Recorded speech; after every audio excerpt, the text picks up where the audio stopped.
Hello, my name is Olurotimi Osha.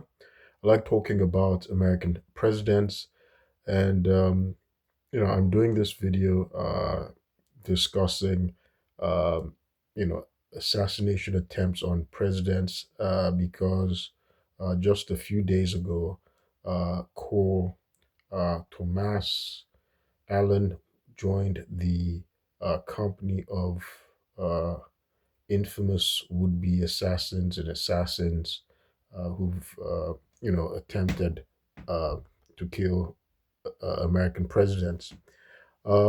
Something I wanted to do was correct an error in an earlier video I did. I guess I misspoke, or you can call it a Freudian slip.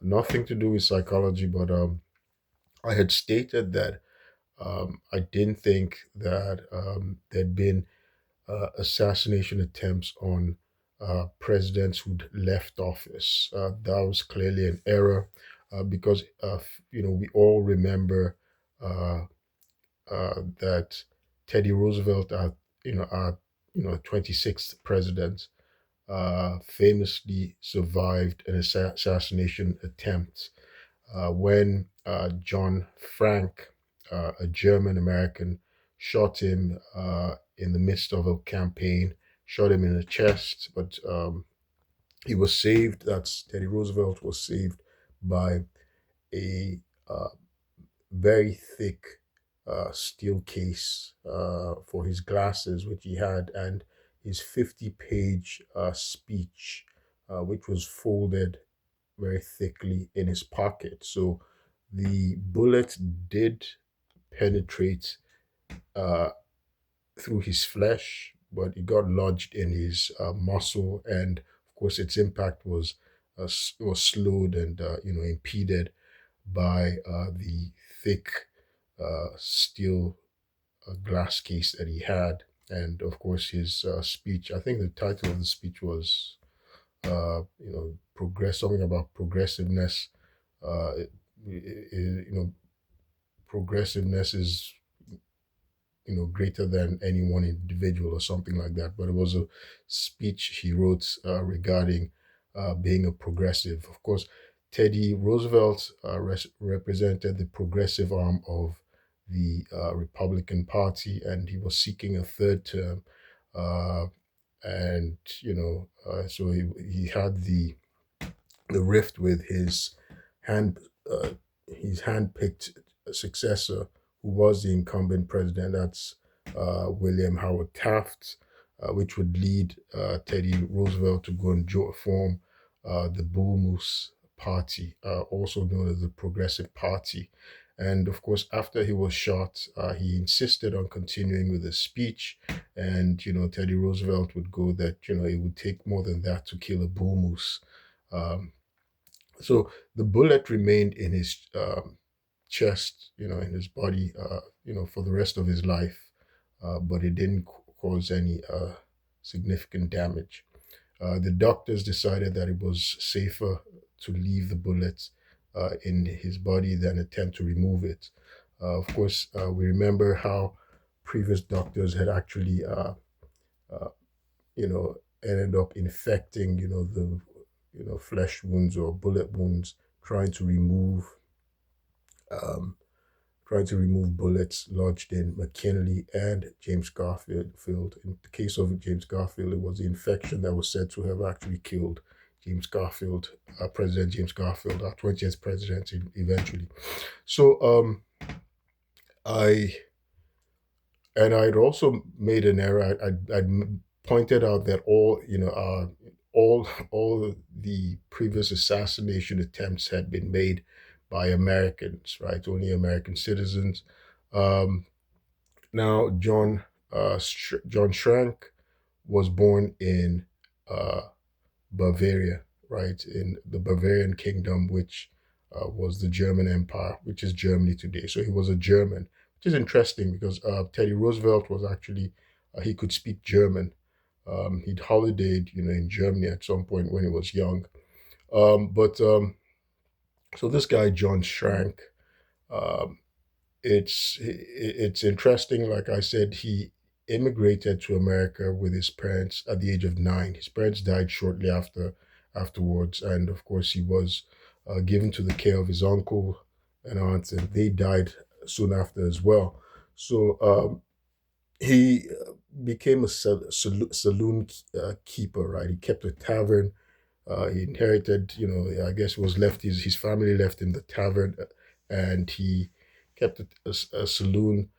But he was known to be a Bible scholar, so he preached. He was known to be a devout Bible scholar or preacher, and maybe a bit of a eccentric.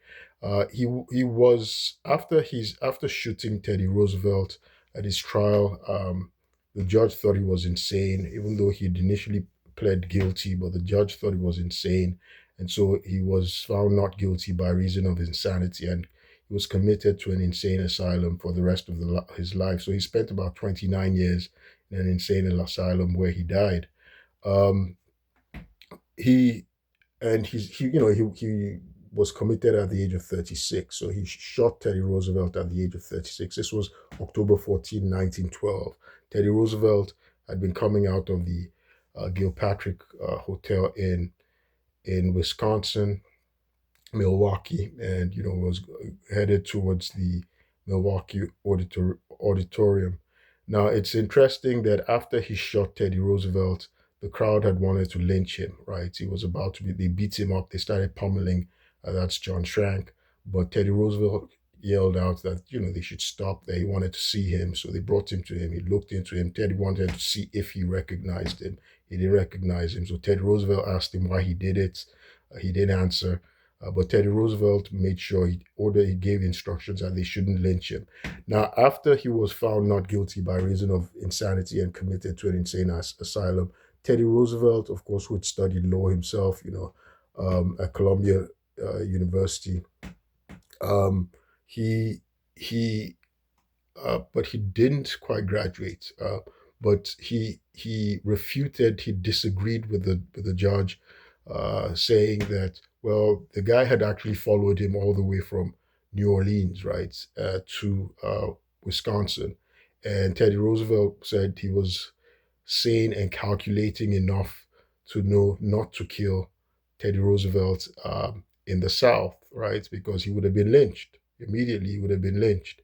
That he waited to get all the way to Wisconsin, and by the way, he was almost lynched in Wisconsin as well. It was Teddy Roosevelt that stopped the crowd from lynching him, right? So, but Teddy Roosevelt thought, he wasn't insane, but it's evident that he was an eccentric because he did have insanity. I mean, mental illness ran in his family. His maternal aunt, that's John Schrank. John Schrank's maternal aunt had been committed to an insane asylum, and his grandfather, his paternal grandfather, also, died from mental decline, from the decline of his mental health. So there was, and he'd had a very, his parents had died when he was a child, so he'd really struggled, growing up. And of course, he was saying things that were clearly delusional. So a psychologist, of course, took a look at him. They evaluated him. The judge just didn't make the determination. And the psychologist determined that he had delusions and he had grandiose ideas.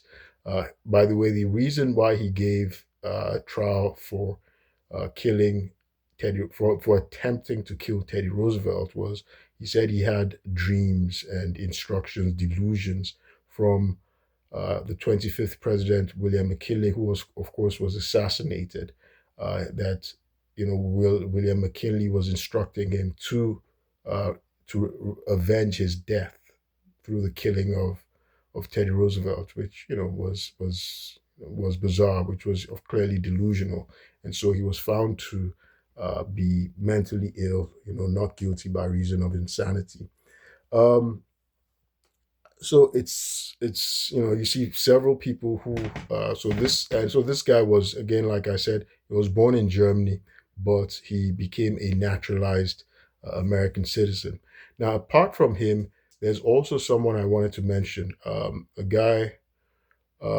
So this was prior to a president taken in office. That's Franklin D. Roosevelt. There were several attempts on Franklin D. Roosevelt's life. Who Franklin D. Roosevelt, of course, was Teddy Roosevelt's cousin. Um, but the first notable one was in on February 15th, 1933. He'd won. He was president elect, but he had not been sworn into office. During his time, presidents were sworn into office March 4, right? They waited till March 4. That's 4th of March. Although the trend actually changed while Teddy Franklin Roosevelt was in office to January 20th. The date schedules changed to January the 20th under President Franklin Roosevelt. But he'd been elected, he was president elect, and on February 15th of February 1933, an Italian, right? He was an Italian immigrant from Calabria by the name of Giuseppe Zagara. Zangara, he was a very diminutive guy, just about 5 feet or maybe even under 5 feet, very tiny guy. And clearly, he's, he was he was a half-witted guy, clearly had a mental illness. He fired shots, all of them missed Franklin Roosevelt. This was in Miami, in Florida, but it ended up killing the mayor of Chicago, the incumbent mayor of Chicago at the time, Antoine Cermak, who was with Franklin Roosevelt.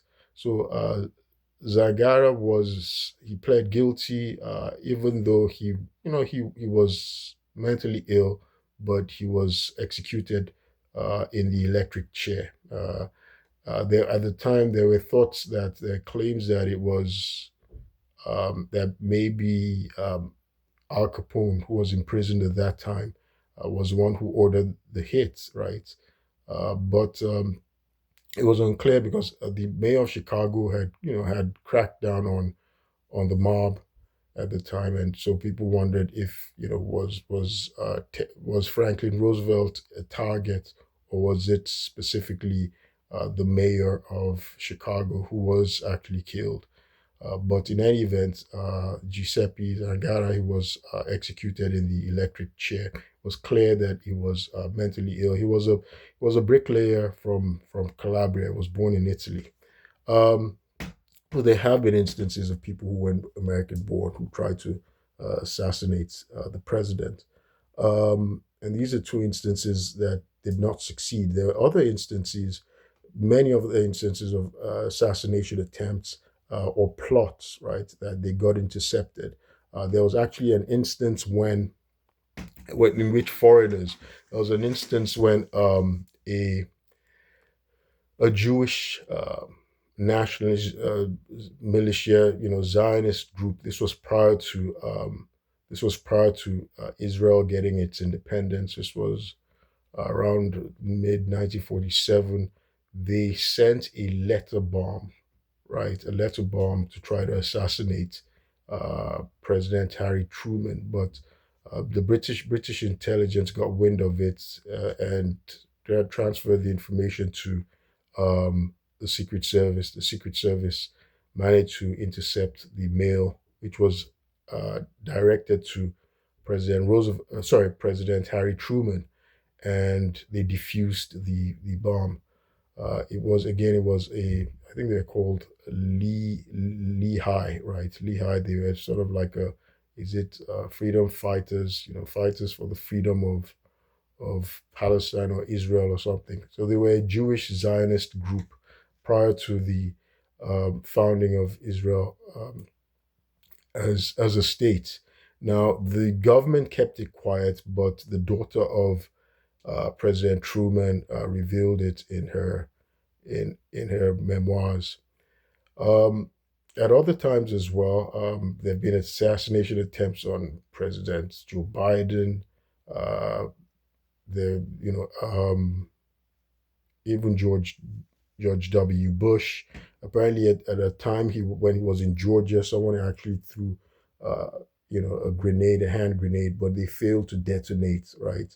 Um, and you know, so many of these people. What's interesting though, many of the backgrounds of many of these assassins and would-be assassins is, it's normally been uh,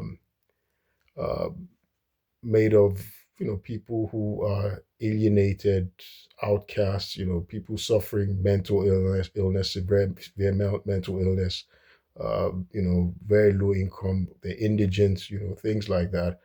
um, People struggling, financially.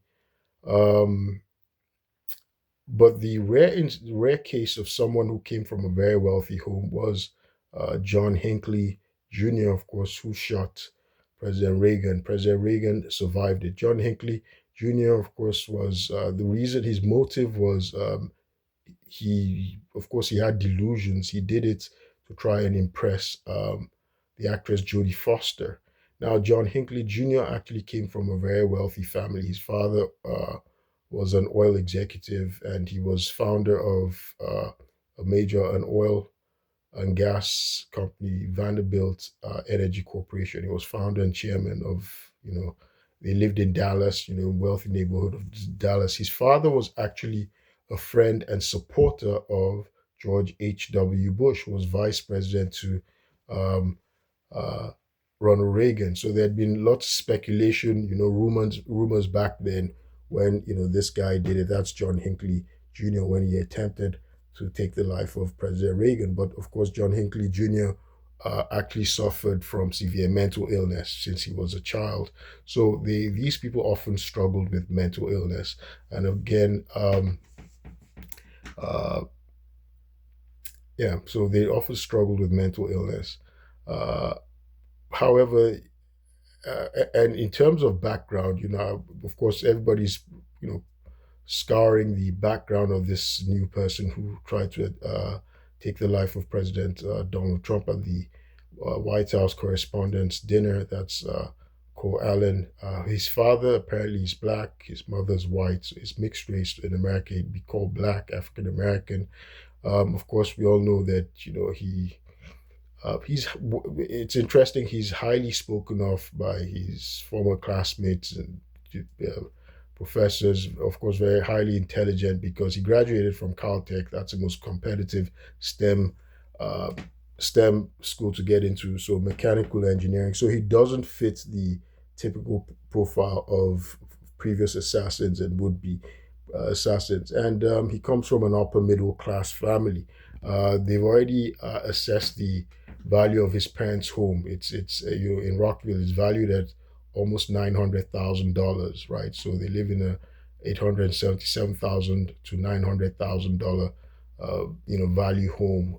So he comes from a financially stable background, and so he doesn't fit the typical profile. Of course, the only other person who came from a very wealthy background was, again, as I said, John Hinckley Jr. John Hinckley Jr.'s father was a very wealthy oil executive, and apparent donor and friend of President George H.W. Bush. Um, so it's it's been a mixed bag.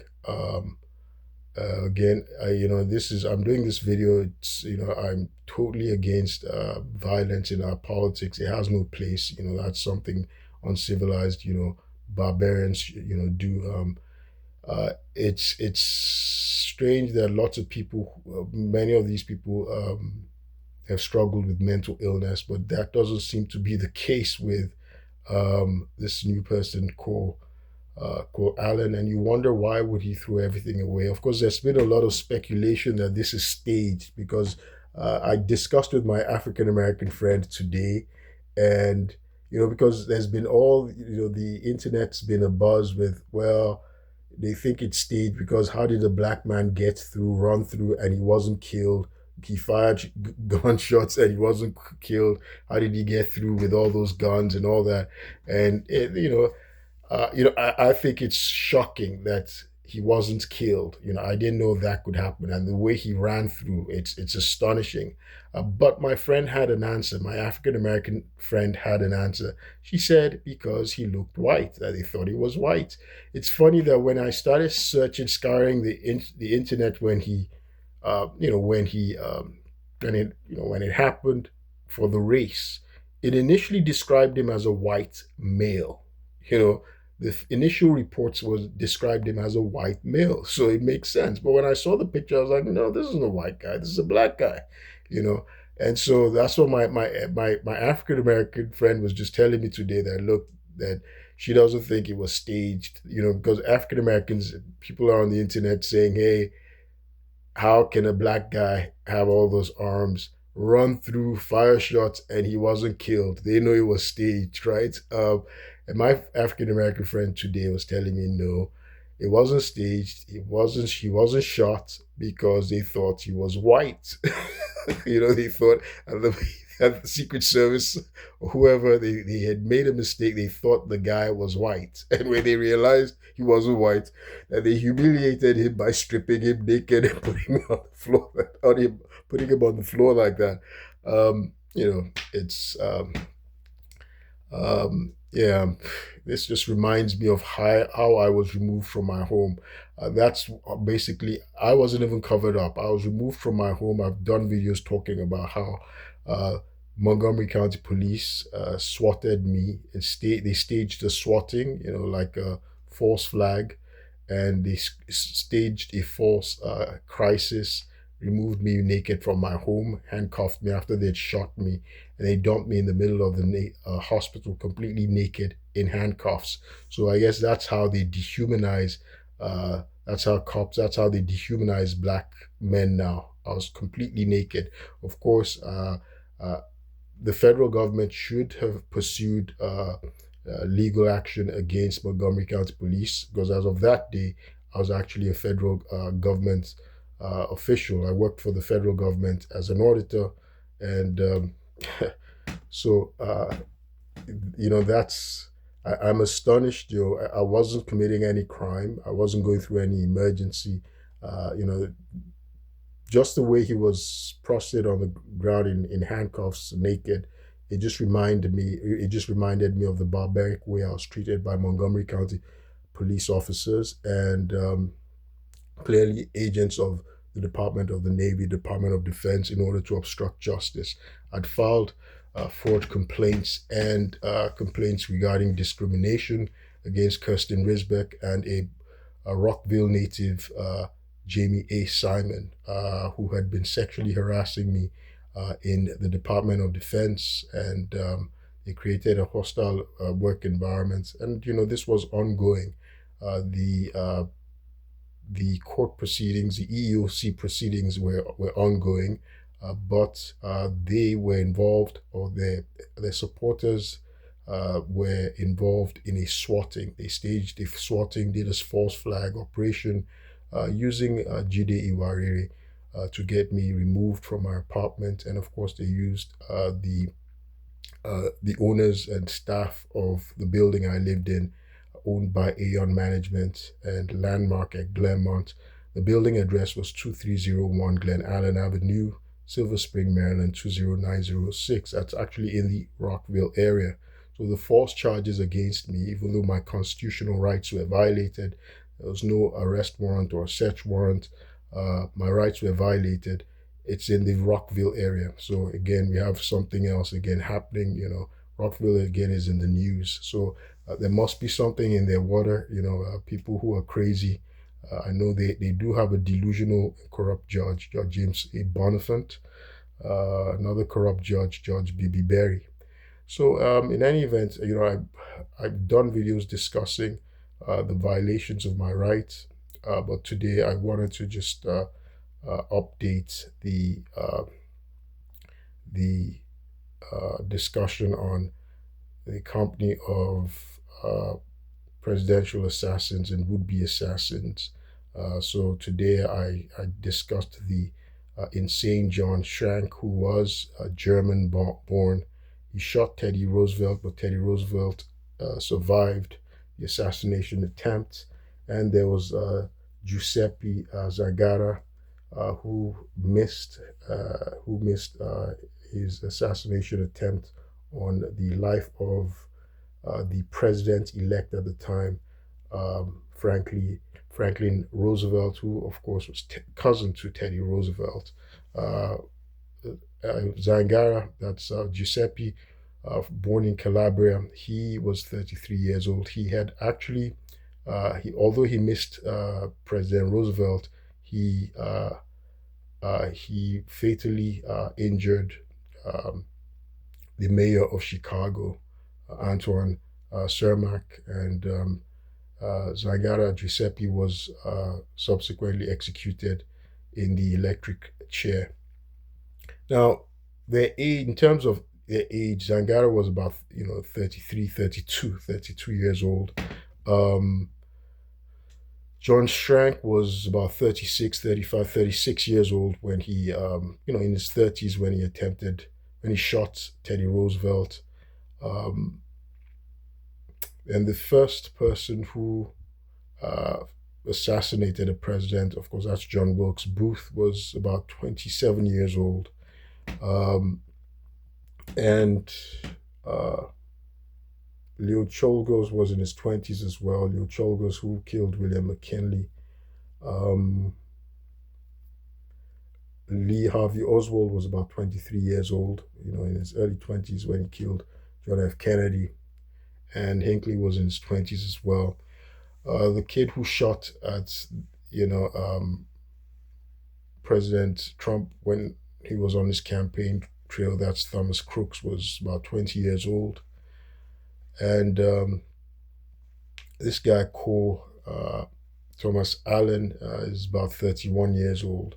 So the only person in his 40s, I was in his 40s, um, was assassinated in his 40s was, as presidential assassin, was Charles Guiteau, was, about 41, 42, his early 40s, when he killed uh, President James Garfield, our 20th president.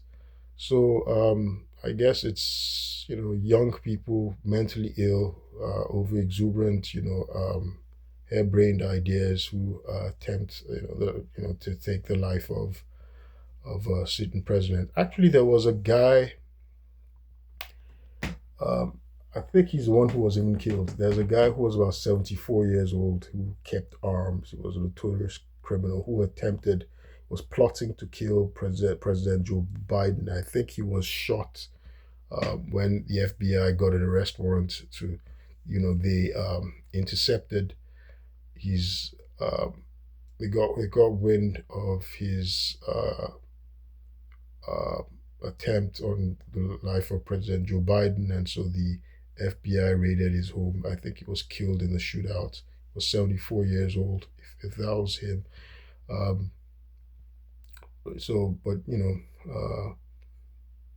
in any event, I will stop this video here, and if I remember anything, I will keep you posted.